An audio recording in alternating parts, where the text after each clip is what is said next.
Oke, jadi kurang lebih yang akan bahas latar belakang, definition, aplikasi.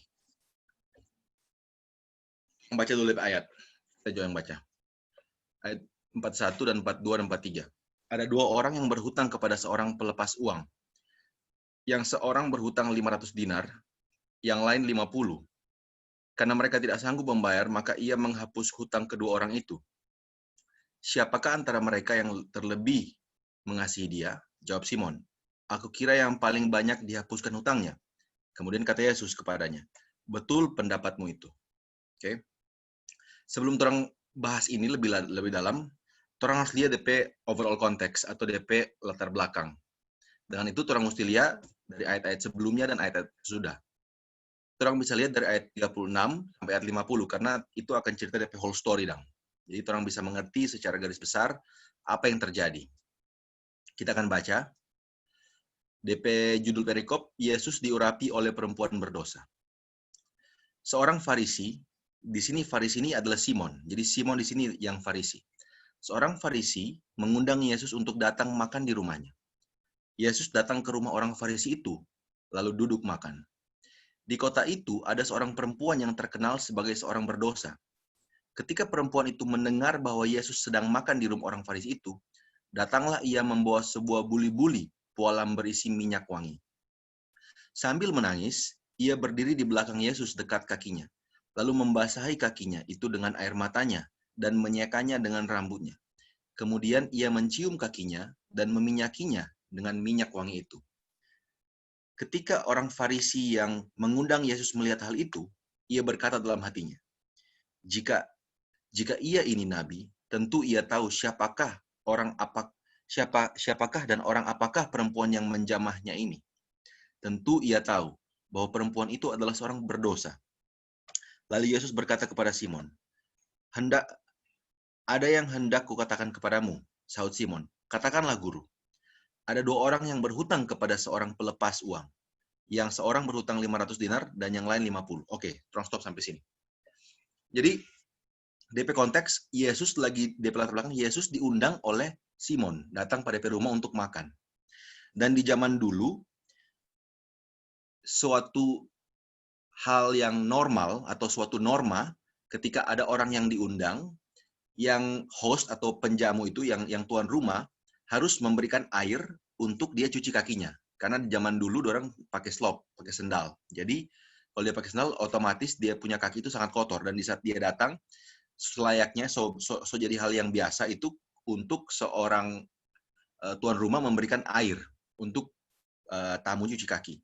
Setelah itu, hal yang normal juga untuk tuan rumah ini memberikan ciuman kepada tamu. Bukan cuma itu, setelah itu hal yang normal juga tuan rumah ini memberikan minyak di kepala dari tamu. Nah di sini kalau orang lihat Simon nyenak baking itu. Tapi sebaliknya, Simon malah menghakimi orang yang baking itu. Dan orang yang baking itu malah tidak baking DP norma, tapi orang yang baking itu malah dia baking yang lebih dari norma, yaitu si perempuan ini. Dia membasahi kakinya itu dengan air matanya. Yang biasanya itu dia kasih basah dengan air, tapi ini dia kasih basah dengan air mata. Jadi orang bisa lihat DP full konteks di sini bahwa ini ada sesuatu yang sangat extraordinary yang sementara terjadi. Jadi ada sesuatu yang di luar normal. Jadi ada sesuatu yang di luar normal yang tidak baik, yaitu Simon, dan ada sesuatu yang di luar normal yang sangat baik, yaitu siapa? Yaitu perempuan. Yaitu perempuan itu sangat merendahkan DP diri. Kalau Simon dia ini normal. Simon di atas nak baik, atau tahu ya, Simon di bawah yang nak baik, yang perempuan itu di atas ya. Jadi ada dua hal yang extraordinary atau sesuatu yang sangat luar biasa yang sementara terjadi di sini. Jadi ini untuk ayat ini untuk bagian ini. Orang lanjut di berikutnya. Karena mereka tidak sanggup membayar, maka ia menghapuskan hutang kedua orang itu. Siapakah di antara mereka yang akan terlebih mengasihi dia? Jawab Simon. Aku kira dia yang paling banyak dihapuskan hutangnya, kata Yesus kepadanya. Betul pendapatmu itu. Dan sambil berpaling kepada perempuan itu, ia berkata kepada Simon, engkau lihat perempuan ini? Aku masuk ke rumahmu, namun engkau tidak memberikan aku air untuk membasuh kakiku. Tetapi dia membasahi kakiku dengan air mata dan menyekanya dengan rambutnya. Engkau tidak mencium aku, tetapi aku masuk. Sejak aku masuk, ia tidak henti-hentinya mencium kakiku. Engkau tidak meminyaki kepalaku dengan minyak, tetapi dia meminyaki kakiku dengan minyak wangi. Sebab itu aku berkata kepadamu, dosanya yang banyak itu telah diampuni, sebab ia telah banyak berbuat kasih. Tetapi orang yang sedikit diampuni, sedikit juga ia berbuat kasih. Lalu ia berkata kepada perempuan itu, dosamu telah diampuni. Dan mereka yang duduk makan bersama dia berpikir dalam hati mereka, siapa ia ini sehingga ia dapat mengampuni dosa? Tetapi Yesus berkata kepada perempuan itu, imanmu telah menyelamatkan engkau. Pergilah dengan selamat. Kalau orang lihat, di ilustrasi ini ada dua orang yang pinjam doi. Yang satu pinjam 50 dinar, yang satu pinjam 500 dinar. Kalau orang lihat ini 50 dinar ini, kalau orang ekuivalen dengan zaman sekarang, kalau orang lihat upah minimum di Amerika, itu setiap hari orang minimal mesti dapat $80 di Amerika satu hari, minimum wage, UMP. Nah, berarti satu dinar ini, kalau di zaman dulu, satu dinar itu adalah satu hari upah. Jadi upah untuk satu hari orang bekerja. Yang paling bawah, DP UMP, DP minimum wage. Jadi, kalau orang bandingkan dengan di Amerika, berarti kalau 80 kali 4 kali 50 berarti $4.000. Jadi kalau membeli DP, kalau di equivalent hari ini di Amerika, yang 40 itu $5.000. Sorry, $4.000. Kalau yang 500, berarti itu yang $40.000. Nah, orang masuk di definisi. Kita rasa orang semua bisa tahu dong apa DP definisi sini sebenarnya. Jadi karena ini DP feature share screen, kita nggak bisa lihat DP notes, sebenarnya kita catat di notes DP definisi. Mereka nggak bisa lihat. Jadi dinar itu atau uang dinar itu seringkali diibaratkan dengan dosa. Siapa DP pemberi pinjaman uang? Yaitu Tuhan. Siapa yang berhutang? Yaitu pendosa. Di saat Tuhan di saat orang itu menghapus utang mereka, itu melambangkan Tuhan mati di kayu salib memberikan orang keselamatan. Oke. Nah, orang lihat DP application. Bahas orang recall lagi. Di saat orang lihat tadi di ayat tadi, di saat Yesus baru masuk ke rumah, orang harus lihat bahwa yang undang itu siapa? Yang undang itu Simon. Jadi dia undang Tuhan hanya untuk mempermalukan Tuhan. Seringkali orang begitu kan Pak orang pehidup. Orang undang Tuhan Pak orang pehidup untuk secara tidak langsung orang mempermalukan Tuhan. Dengan apa? Dengan orang tidak memperlakukan seharusnya yang orang lakukan kepada Tuhan. Jadi orang undang Pak Tuhan, orang tidak treat Pak dia seharusnya yang orang treat Pak Tuhan. Sebaliknya dengan perempuan itu, dia bukan dia yang undang Tuhan. Tapi dia datang karena dia yang mendekatkan diri Pak Tuhan, karena dia lihat Tuhan ada di situ. Dengan dia ingin untuk Tuhan, dia dekat dengan Tuhan, dia melakukan yang terbaik untuk Tuhan. Apalagi aplikasi yang orang bisa lihat. Kalau orang lihat di salah satu ayat tadi, Simon bilang, katakanlah guru. Dia pakai kata guru kepada Tuhan. Nah, di saat seorang menggunakan kata guru berarti with utmost respect atau dengan rasa hormat yang sangat tinggi, dan karena guru melebihi dari DP diri sendiri. Cuman apakah wajar seorang guru tidak diperlakukan seperti orang normal? Contohnya begini, kalau ada ngoni dosen datang ke ngoni rumah, nggak mungkin ngoni mau memperlakukan ngoni dosen itu dengan biasa saja. Pasti akan ada hal-hal ekstra yang ngoni lakukan. Itu hanya dosen. Berarti kalau orang lihat sifat dari Simon ini adalah hipokrit. Dia mengucapkan hal yang manis, dia melakukan hal yang manis di depan umum, mengundang Yesus, dia mengucapkan hal yang baik, tetapi perbuatannya, tetapi intent tetapi isi hatinya itu tidak memiliki kasih terhadap sesama. Oke. Sadar diri. Yang paling penting di sini adalah kita harus sadar diri. Kita harus sadar bahwa kita sama-sama adalah orang berdosa. Kita harus sadar bahwa Walaupun menurut kita orang lain lebih banyak dosa daripada kita, atau mungkin menurut kita lebih baik dari banyak orang lain, tetapi dosa adalah dosa. Dan manusia adalah manusia yang sudah jatuh dalam dosa. Jadi kita harus sadari, jangan sampai kita merasakan bahwa diri kita ini jauh melebihi dari orang lain. Yang kedua, kita harus menyadari bahwa tidak ada yang sanggup bayar hutang itu. Kalau kita bicara tentang hutang, kalau kita ingat di zaman Israel dulu, kenapa orang Israel menjadi budak di Mesir? Kalau orang Israel menjadi budak di Babylon, atau ya bekerja untuk Babylon, kita tahu karena orang Israel dikalahkan oleh orang Babylon. Tetapi orang Mesir tidak mengalahkan orang Israel. Orang Mesir tidak datang dan berperang dengan orang Israel di Israel. Tapi kenapa orang Israel menjadi budak kepada orang Mesir? Karena orang Israel berhutang kepada orang Mesir dari zamannya Yusuf. Dan hutang itu ketika tidak bisa dibayar, maka mereka akan menjadi budak. Dan seperti kita, orang Israel, kita juga telah memiliki hutang yang tidak bisa kita bayar. Kalau kita lihat, banyak sekali Rasul Paulus menulis surat.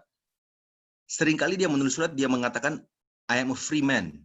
As a free man, atau as someone, bukan as a free man. Dia selalu bilang, your humble servant. Itu berarti bahwa dia sudah dibebaskan oleh dosa, namun dia tetap memilih untuk melayani Tuhan. Contohnya begini, kalau dulu itu di Israel ada prinsipnya adalah setelah 7 tahun, ketika hutang itu tidak bisa dibayar, maka hutang itu akan secara otomatis dibebaskan. Budak. Dan ketika dia dibebaskan, dia bisa memilih apakah dia akan tetap dengan tuan itu atau dia akan pergi keluar. Kalau dia memilih bahwa dia tetap dengan tuan itu, maka dia akan bersama-sama dengan tuan itu seumur hidupnya. Jadi dia telah memilih, karena dia benar sudah dibebaskan, tapi dia memilih. Sama juga dengan kita. Kita sudah dibebaskan dari dosa. Namun kita tetap memilih untuk bersama-sama dengan Tuhan. Dan karena kita tahu bahwa kita tidak sanggup untuk membayar dosa atau hutang itu, berapapun itu. Dan ketika kita merasa bahwa hutang kita hanya kecil, disitulah kita jatuh. Jadi mindset-nya itu kita harus sadar bahwa hutang saya itu sangat besar. Siapapun saya, siapapun Anda, dimanapun kita berada, apapun status sosial kita, apapun pekerjaan kita, siapapun keluarga kita, kita harus menyadari bahwa hutang saya itu sangat besar, tidak bisa dibayar. Oke. Nah, di sini mungkin agak membingungkan, karena di ayat terakhir dia mengatakan bahwa benar katamu itu. Yesus membenarkan apa yang dikatakan oleh Simon. Berarti apakah tidak apa-apa atau tidak masalah kalau kita hutangnya sedikit dan kita tidak mengasihi sebanyak yang hutangnya banyak? Apakah itu tidak masalah? Yang poin yang ingin Yesus buat di situ bukanlah itu. Poin yang ingin Yesus buat di situ adalah jika Anda merasa hutang Anda itu sedikit. Jadi bukan karena hutang Anda sedikit, tapi jika Anda merasa hutang Anda sedikit, maka Anda tidak akan memiliki cukup atau kasih yang cukup untuk Anda berikan kepada Yesus. Bukan begini. Jadi Yesus tidak menggolong-golongkan. Jadi Yesus seakan-akan Yesus mengatakan bahwa karena kesombongan Anda merasa bahwa hutang Anda itu sedikit. Karena kerendahan hati perempuan ini, dia merasa bahwa hutangnya sangat besar. Oke. Itu adalah poin yang menurut saya sangat penting di sini. Dan di sini keselamatan oleh iman, bukan oleh perbuatan. Sesuatu yang saya mau sampaikan juga di sini, ini sangat penting. Kenapa? Karena kalau kita lihat, poin ini sebenarnya tidak akan dikatakan Yesus kalau Yesus tidak membaca isi hati daripada orang Farisi ini. Karena orang Farisi telah bertanya-tanya di situ, dan mungkin sudah ada gosip dan rumor yang mengatakan bahwa kok bisa orang ini mengampuni dosa. Tapi Yesus langsung di saat dia mendengar, di saat dia tahu itu terjadi, dia langsung mengatakan bahwa keselamatan oleh iman. Anda telah diselamatkan oleh iman.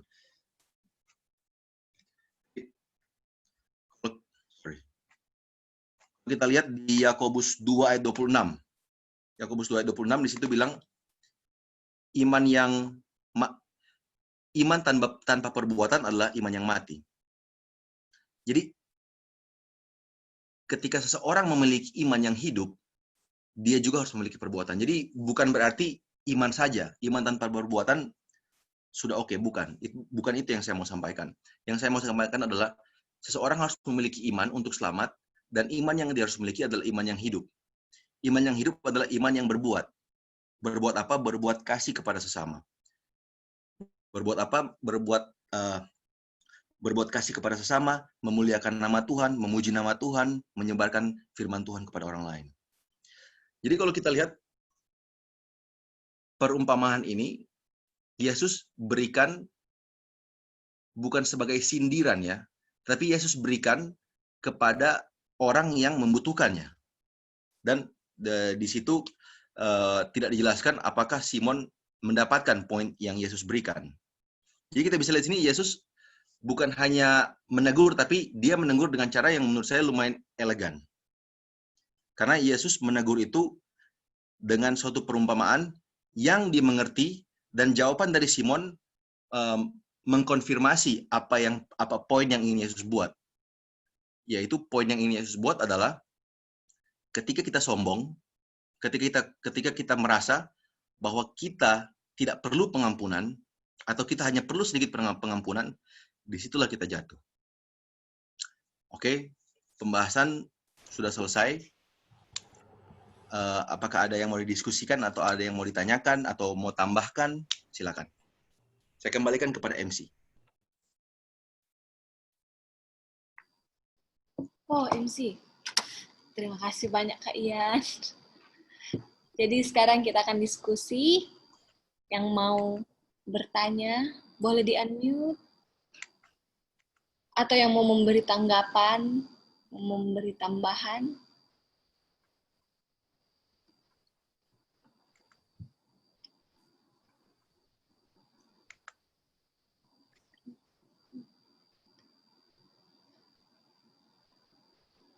Ayo semuanya. Ayo di-unmute semuanya. Kita bertanya. Atau saya... Kita mau start tambahan. Tadi terus tahu kalau itu hutang itu Indonesia please. Kita tahu bahwa hutang itu tadi dosa ya. Iya. Nah, dari sini untuk ayat yang 42, Yesus bertanya, siapakah di antara mereka yang terlebih mengasihi dia? Jawab Simon, yang paling banyak hutangnya. Nah, terus Yesus berkata bahwa betul, jawabannya betul itu yaitu hutang paling banyak atau dosa paling banyak yang terlebih mengasihi dia. Nah, saya mau kasih tambahan di sini, mungkin dalam pemikiran kita ini jangan sampai kita beranggapan, oh kita selalu bikin dosa terlalu banyak kita, nggak apa-apa. Karena kalau kita bikin dosa terlalu banyak, nanti kita minta ampun, itu yang maksudnya ayat ini. Jadi tambahan saya bukan seperti itu.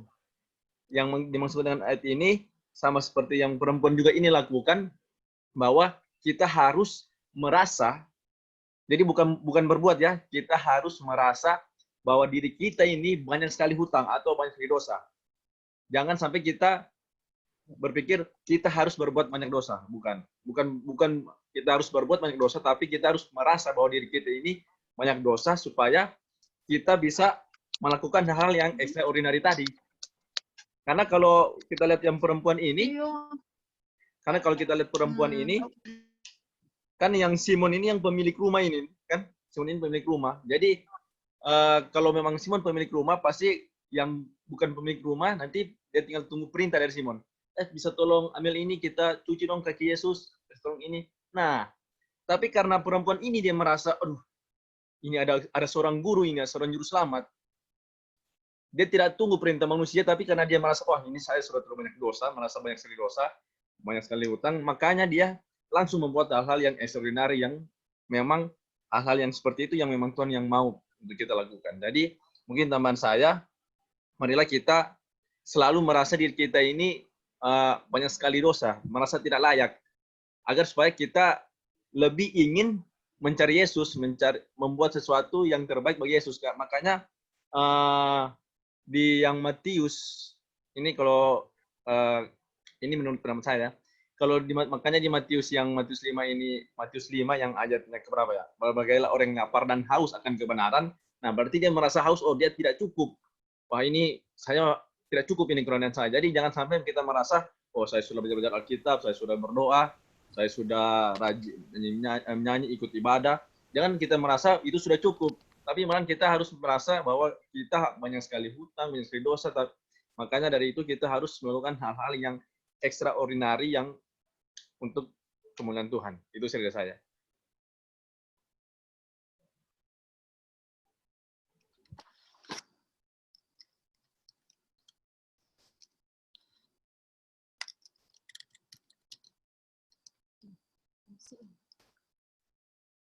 Terima kasih Kak Icon. Ada lagi yang mau memberi tanggapan atau pertanyaan? Kita akan diskusi sama-sama.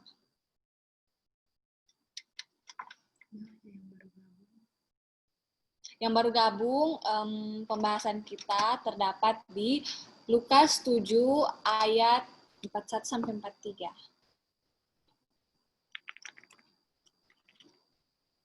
Ya, David.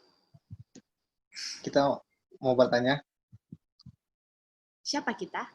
Oh, saya mau bertanya. Saya nanya.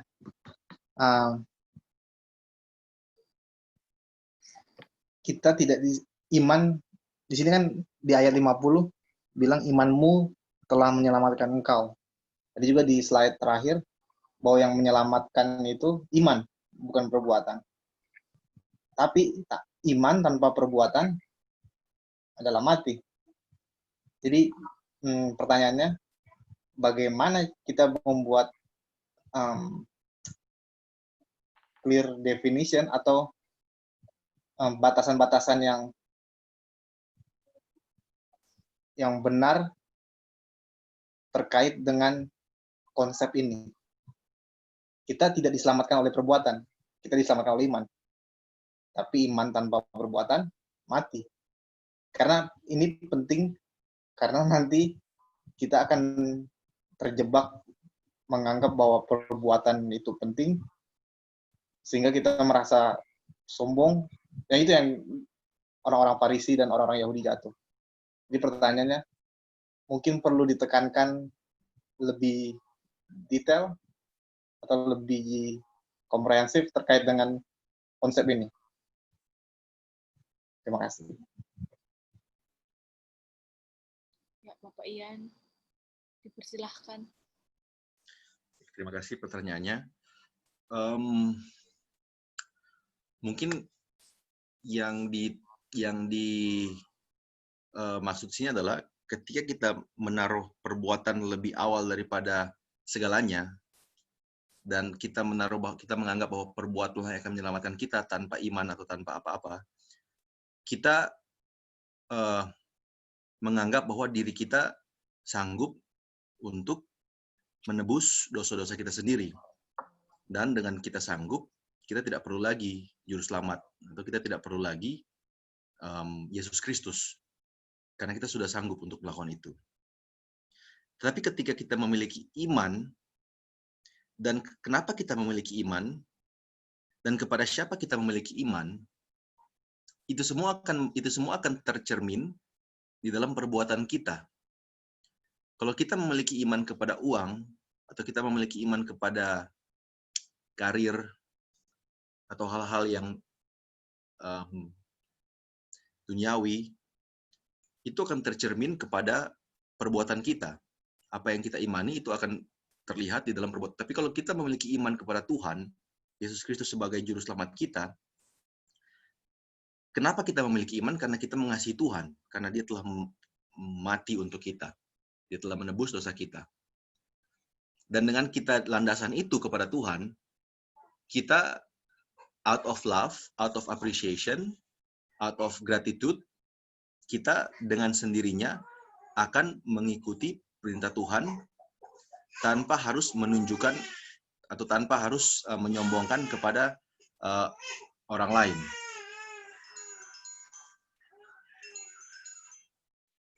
Jadi kalau menurut saya, untuk bagaimana kita bisa melist down, bagaimana kita bisa menghidupkan perbuatan di dalam iman, kalau menurut saya tidak bisa melist down, karena apa yang untuk saya bisa jadi tidak bisa untuk teman-teman semua, karena bisa jadi yang saya anggap hal-hal yang saya lakukan atau hal-hal yang teman-teman lakukan bisa jadi tidak sesinkron, karena bagaimana kita bisa menginterpretasi iman dan perbuatan itu kembali lagi itu adalah kepada diri kita masing-masing, tetapi guidelines-nya ada di hukumnya, ada di 10 hukum. Bagaimana kita bisa menghidupkan 10 hukum itu, dan alasan kenapa kita menghidupkan 10 hukum itu bukan karena kita mau menunjukkan kepada Tuhan bahwa ini Tuhan, ini saya sudah melakukannya dan saya mendapatkan nilai A, dan karena saya mendapatkan nilai A, saya akan masuk dalam kerajaan surga. Bukan. Tapi kita melakukannya seperti ini. Tuhan, terima kasih Tuhan atas pengorbanan yang Kau telah berikan kepada kami, dan inilah yang terbaik yang kita bisa berikan kepada Tuhan. Melalui keterbatasan kami, inilah yang bisa kita persembahkan kepada Tuhan. Mohon Tuhan terima, mohon Tuhan gunakan, dan mohon Tuhan sempurnakan. Dan setiap hari, saya akan lebih baik lagi, lebih mendekatkan diri kepada Tuhan. Mungkin ada teman-teman lain yang bisa jawab, kalau mau tambahkan.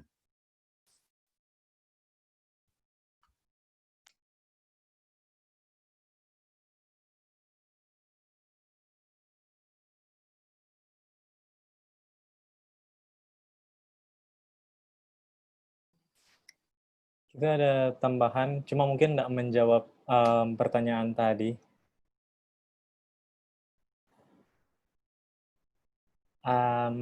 Cuman ada hal lain yang kita dapat dari perumpamaan ini. Jadi kalau perumpamaan ini awalnya adalah berbicara bagaimana seorang perempuan yang menaruh atau mencurahkan minyak yang mahal ke tubuh Yesus. Kalau orang lihat di ayat 39, ketika orang Farisi yang mengundang Yesus melihat hal itu, ia berkata dalam hatinya, jika ia ini nabi, tentu ia tahu siapakah dan orang apakah perempuan yang menjamahnya ini. Tentu ia tahu bahwa perempuan ini adalah orang berdosa. Kalau orang baca dia punya bahasa Inggris, Simon bilang, itu orang Farisi bilang, this man, if he were a prophet, would know who and what manner of woman this is who touching him. Jadi pas Simon pe dalam hati, dia bilang pada Tuhan Yesus, kalau Tuhan Yesus ini Tuhan Yesus ini, kalau Tuhan Yesus ini tahu siapa perempuan yang menjamah Tuhan Yesus ini, mungkin Tuhan Yesus tidak akan mau kasih biar dia mau jamah, karena ternyata perempuan ini punya konotasi negatif. Somehow perempuan ini berlatar belakang dari status sosial yang sama-sama atau orang tidak mau untuk terjadi pas setiap perempuan di luar sana. Dia punya pekerjaan, apa yang dia lakukan untuk mencari nafkah, dan lain-lain.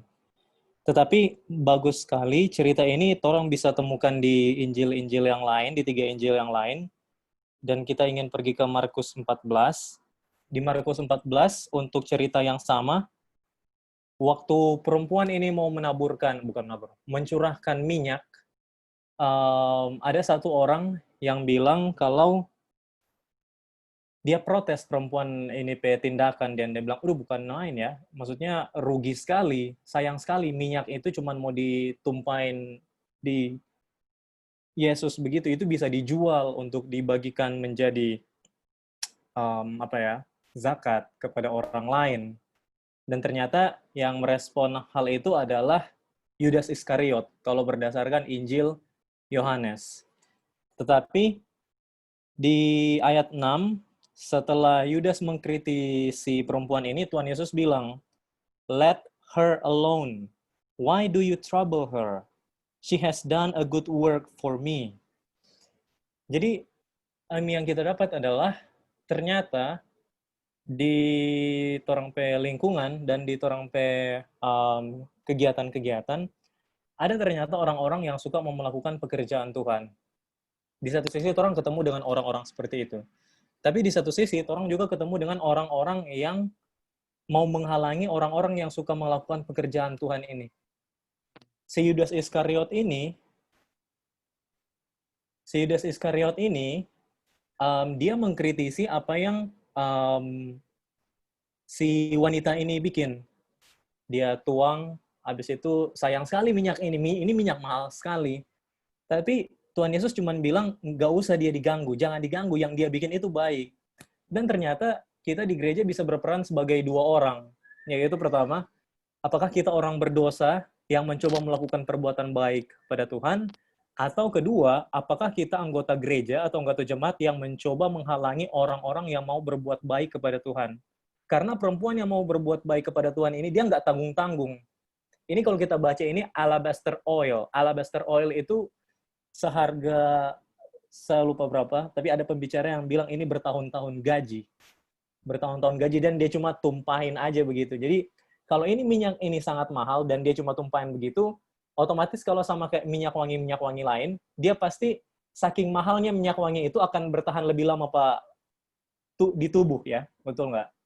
Saking mahalnya. Berarti kalau ini minyak ini mahal sekali, kita sama-sama tahu setelah dari cerita ini, beberapa cerita ke depan adalah Yesus disalib. Dan sampai saat itu, kalau ini memang minyak wangi mahal, baunya itu akan terus bertahan sampai di kayu salib. Dan pada saat baunya akan terus bertahan sampai di kayu salib, orang-orang pasti akan notice, ini parfum dari siapa? Dan waktu mereka notice ini parfum ini dari Yesus Kristus, mereka mungkin akan bertanya-tanya, kenapa Yesus Kristus menggunakan parfum seperti ini? Dan akhirnya waktu mereka mencoba mencari tahu, oh ternyata beberapa waktu sebelumnya, ada seorang perempuan yang nggak tanggung-tanggung mencurahkan semua nyawanya kepada dia. Yang nggak tanggung-tanggung mencurahkan semua apa yang dia miliki. Yang tanggung-tanggung nggak menyerahkan semua yang kehidupan dunia yang dimiliki. Nah sekarang, berhubung dengan pelajaran sekolah sahabat minggu ini, pelajaran sekolah sahabat minggu ini atau kapan ya? Nggak tahu kita salah belajar atau... Tapi yang kita belajar adalah, di pelajaran sekolah sahabat, bilang bahwa untuk menjadi saksi, ada banyak orang yang bergerak atau tergerak untuk menjadi saksi. Salah satunya motifnya itu adalah kasih kepada Kristus.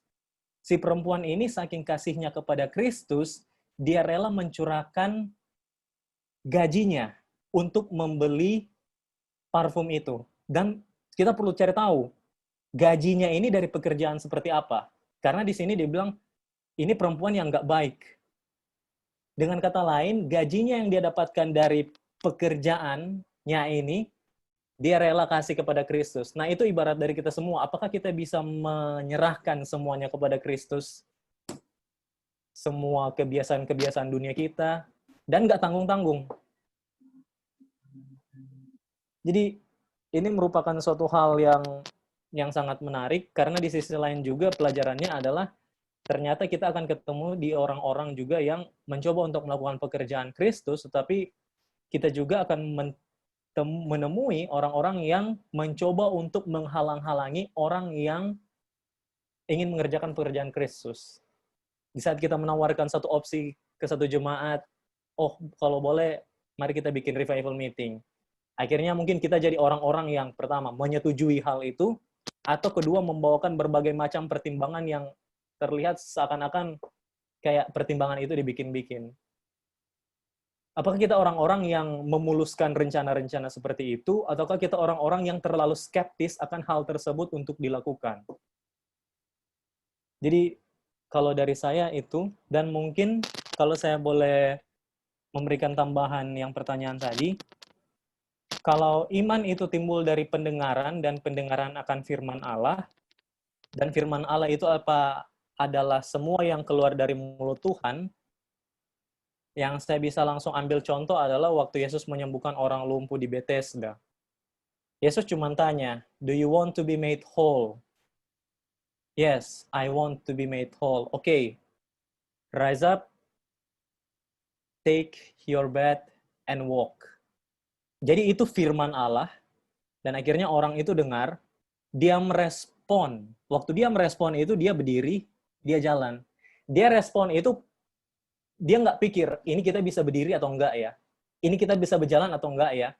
Fakta bahwa orang itu berjalan, itu adalah dia respon dari apa yang Tuhan bilang. Jadi, kalau kita boleh kasih contoh sederhana, mungkin ya orang yang disembuhkan Tuhan di kolam Bethesda itu adalah pengaruh dari iman dan direspon dengan perbuatan.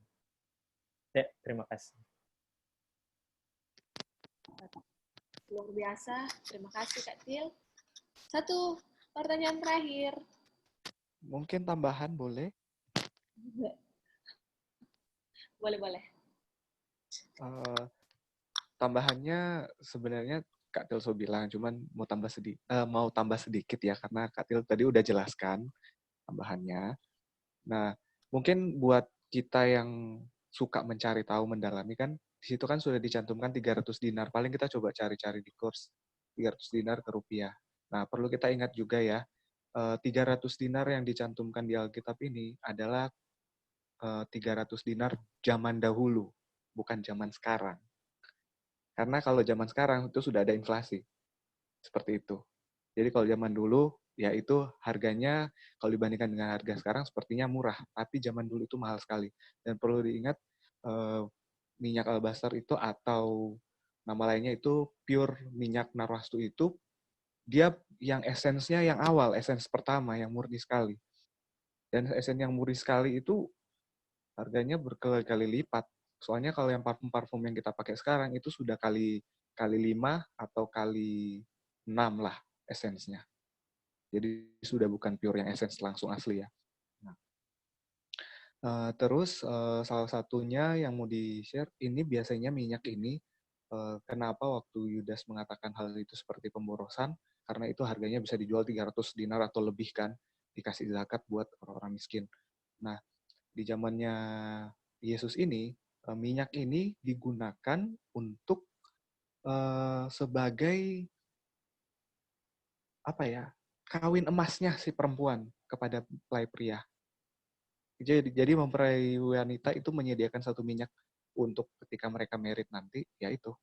Nah, dan menariknya lagi, Kak Til juga sudah bahas tadi, yang waktu sampai Yesus disalibkan itu sampai wangi-wangiannya itu masih berbau wangi.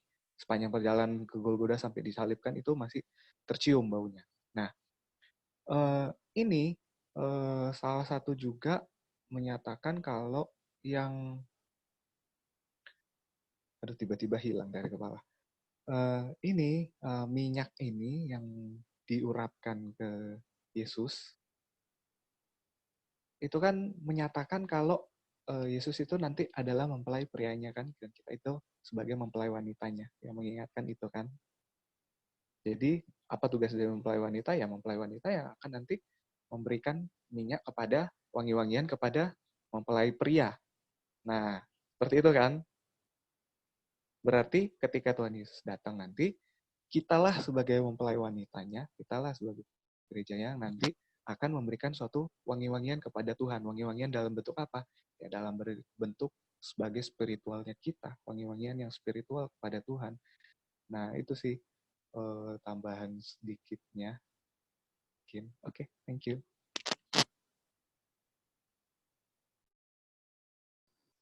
Ya, yang bertanya. Terima kasih, Kak Nael. Ada yang bertanya? Memberikan tanggapan, sanggahan?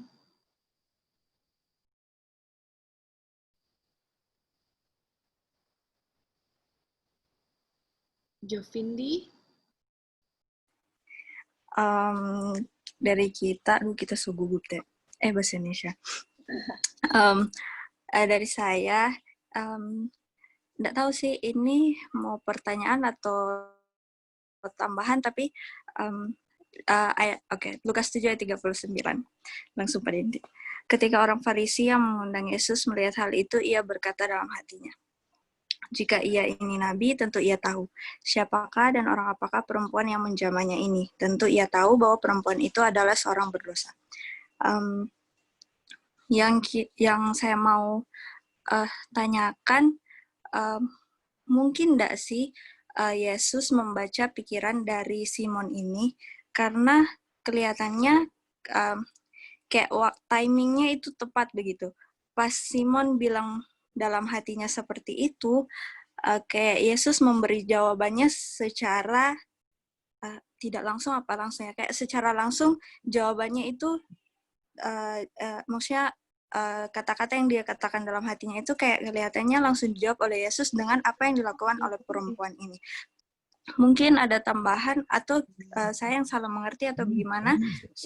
Kalau yang saya dapat sih kayak begitu sih, soalnya ketika ia berkata dalam hatinya, jika ia nabi dan seterusnya, terus tiba-tiba langsung Yesus berkata kepadanya, Simon, ada yang hendak kukatakan kepadamu.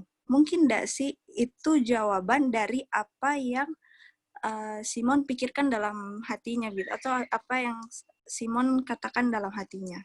Mungkin itu jawaban dari Yesus, atau saya yang salah mengerti. Mungkin teman-teman bisa tambahkan. Ya, kalau pertanyaan mungkin atau tidak, jawabannya sudah pasti mungkin, karena kita tahu Tuhan Yesus adalah Tuhan dan Dia bisa melakukan hal-hal melampaui apa batas-batas manusia. Dan kalau kita lihat teksnya, kalau menurut saya sudah sangat jelas di situ ditulis bahwa di dalam hatinya Simon berkata, tidak tunggu berapa kalimat atau berapa kata langsung Tuhan memberikan jawaban seperti itu. Jadi kalau menurut saya Yesus sangat mungkin, sangat bisa, sangat capable, dan dalam kasus ini dia memang membaca pikiran dari Simon.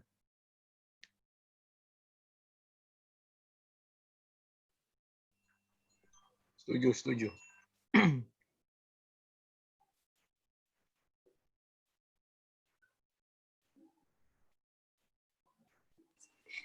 Jadi kayak secara tidak langsung ini juga bisa jadi pelajaran sih sebenarnya buat kita.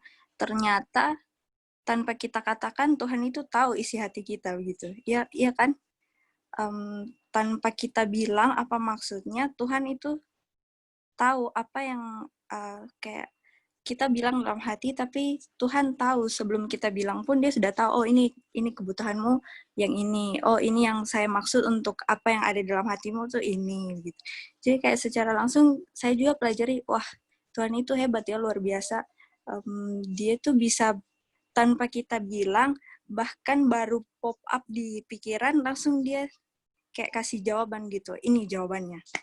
Tanpa harus menunggu lama, tanpa harus ada kata-kata pembukaan, introduction, dan segala macamnya, dia itu langsung kasih jawaban, ini jawabannya. Jadi pelajaran juga sih buat saya, sebelum mencari jawaban ke yang lain, sebenarnya di Alkitab sudah ada jawabannya gitu. Tuhan sudah kasih tahu nih, sebelum pertanyaan itu muncul di pikiran nih, jawabannya sudah ada di Alkitab gitu sih. Bagus sekali sih pelajaran malam hari ini. Terima kasih, sekian dari saya.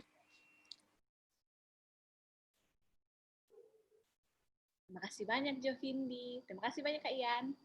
Mungkin Deborah, ada pertanyaan atau tanggapan?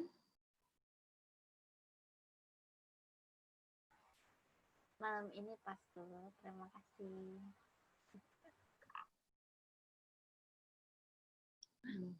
Oh, belum, oke. Kak Lia mungkin?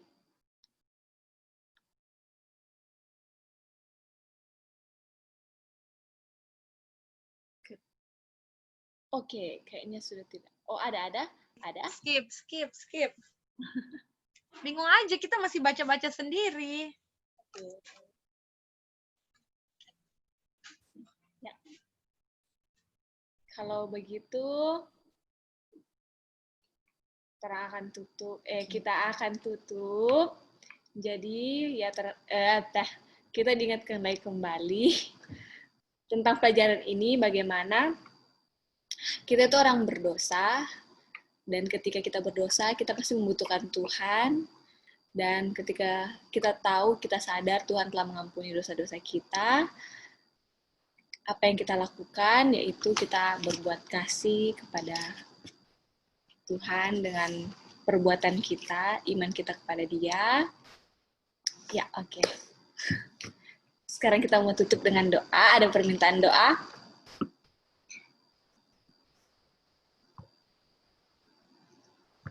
Baswara, Pak, guys.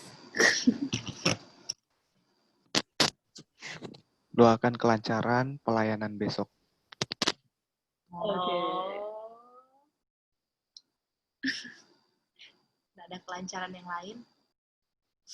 Ya, lanjut. Ada lagi yang mau didoakan? Kalau malu bilang, chat Jo. Chat aja.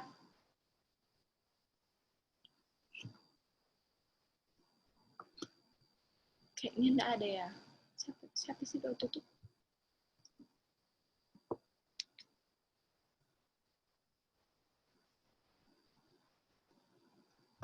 Oke, kalau tidak ada, mari kita berdoa yang akan dipimpin oleh Sharon Sembung. Doakan pelajaran kita malam ini. Doakan kesehatan, keluarga, pekerjaan, doakan Bible study kita, pelayanan-pelayanan kita. Edson dengan Gwen. Ya, rencana Pernikahan Kak Edson dan Kak Gwen. Adik Mark, kesehatan. Oke, kita berdoa. Kembali lagi kami datang kepadamu ya Tuhan, mengucap syukur banyak terima kasih atas berkat-berkat yang telah Engkau berikan bagi masing-masing kami. Ya Tuhan, pada saat ini kami mau berterima kasih karena Engkau sudah bersama-sama dengan kami selama kami mengikuti Bible Study. Kiranya apa yang telah kami bahas tadi, telah kami dengar, apa yang telah kami pelajari dapat kami pahami sehingga bisa berguna bagi kami untuk mempersiapkan masing-masing kami untuk kedatangan-Mu yang kedua kali. Ya Tuhan, pada saat ini kami memiliki beberapa permintaan doa. Kiranya Tuhan mau mendengar kami, meskipun kami tahu Engkau sudah tahu apa yang menjadi permohonan kami, tapi kiranya Tuhan mau mendengar dan mengabulkan sesuai dengan seturut kehendak-Mu saja. Ya Tuhan, pada saat ini kami berdoa, kiranya Tuhan berkati kesehatan masing-masing kami, tetap bersama-sama dengan kami dalam kondisi pandemi ini. Engkau tahu Tuhan, beberapa mungkin mengalami keadaan sakit, ya Tuhan sembuhkan, Engkau pulihkan, agar mereka bisa menikmati melakukan aktivitas normal seperti biasanya. Begitupun kami yang mungkin masih dalam keadaan sehat, kiranya Tuhan tetap bersama-sama kami, memberikan kesehatan, kekuatan yang berasal daripada-Mu saja. Ya Tuhan, berkati juga pekerjaan masing-masing kami jika kami sudah bekerja ataupun masih ada yang bersekolah, kiranya Tuhan memberikan hikmat, kepintaran akal budi, agar mereka bisa menyelesaikan orang tua masing-masing kami dimanapun mereka berada, yang mungkin jauh dari kami, kiranya Tuhan tetap melindungi mereka, berikan kesehatan, kekuatan, menjauhkan dari mara bahaya, sakit, penyakit. Ya Tuhan, ada teman kami juga yang memiliki rencana ke depan, seperti Kak Gwen, dan Kak Echon, kiranya Tuhan berkati rencana mereka, apapun yang telah direncanakan dapat terlaksana, dapat mereka selesaikan dengan segala baik dengan kehendak-Mu saja. Berkati juga adik Mark, kiranya Tuhan lindungi dia, berkati orang tuanya dalam mengurus dia, kiranya mereka dapat mengurus dia, membimbing dia sesuai dengan seturut kehendak-Mu saja.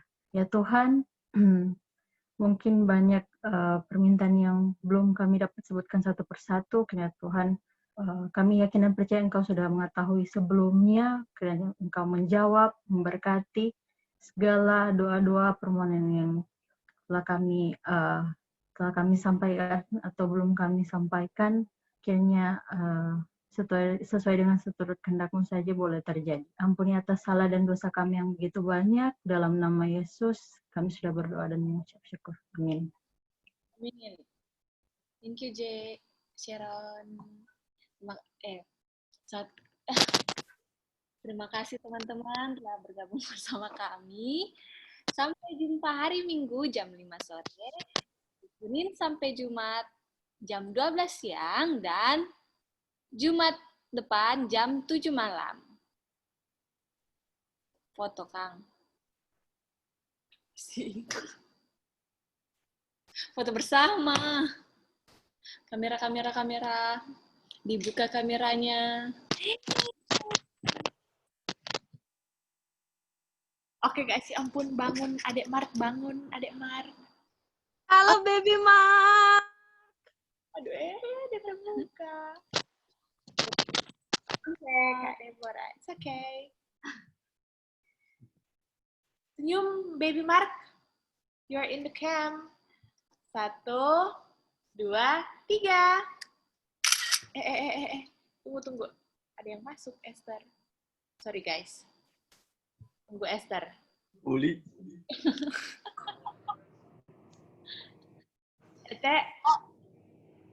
Uli. Kamera.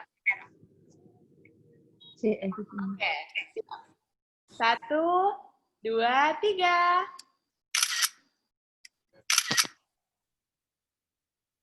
Oke guys. Oke, mantap. Thank you. Oke. Thank you semuanya. Sudah gak? Tadi. Enggak, selesai. Apa? Mati. Ulang.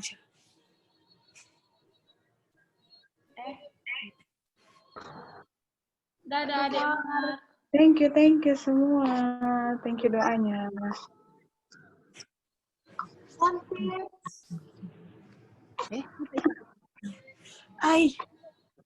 Kapan nak mau jadi ini dia? Kamu ganti nama. Uli. Ian. Duduk. Gimana ya? Halo. Kak Ian. Gimana ya? Ya. Ini Simon ini orang baik-baik atau orang jahat sih sebenarnya, Kak? Simon orang Farisi. Iya, dia baik atau enggak sebenarnya? Mungkin Katun kalau maksudnya sama orang kan jahat toh. Sama orang kan kalau antagonis atau protagonis nih? Protagonis toh. Ini Simon ini dia mirip Nikodemus. Luar biasa. Itu Nail. Bagaimana? Jadi ini Simon dia mirip Nikodemus yang mau bertanya apa Tuhan, pengen tahu dan ya rupa apa dang? Dorang memang orang-orang kan dorang pengen tahu, pengen mendalami.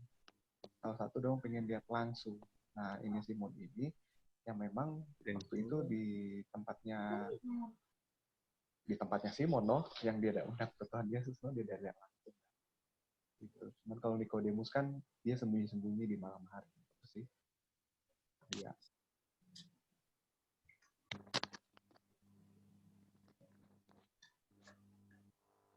Iya. Baiklah, thank you. Mungkin tadi kita ada keluar, jadi kita skip Kak Ian penjelasan begitu. Kita sih emang nak bilang dia jahat atau baik. Oh, kita juga muncul sendiri sih Kak, jadi cuma bertanya begitu dah. Kak, terus kan dia bilang toh ada yang pinjam 500 dan ada yang 50 begitu dah. Dinar kan artinya dosa begitu. Berarti enggak apa-apa dan orang banyak dosa. Toh juga tetap mau diampuni. Nah, itu tadi Econ udah bilang. Oh, tanda dengar. Jadi, Con. Coba dah. Kita udah bilang tadi, intinya jangan sampai orang berpikir berbuat banyak dosa boleh. Nah, yang Tuhan minta sini, orang mesti berpikir, orang yang banyak dosa dang. Jadi jangan berbuat banyak dosa, merasa bahwa orang ini banyak dosa.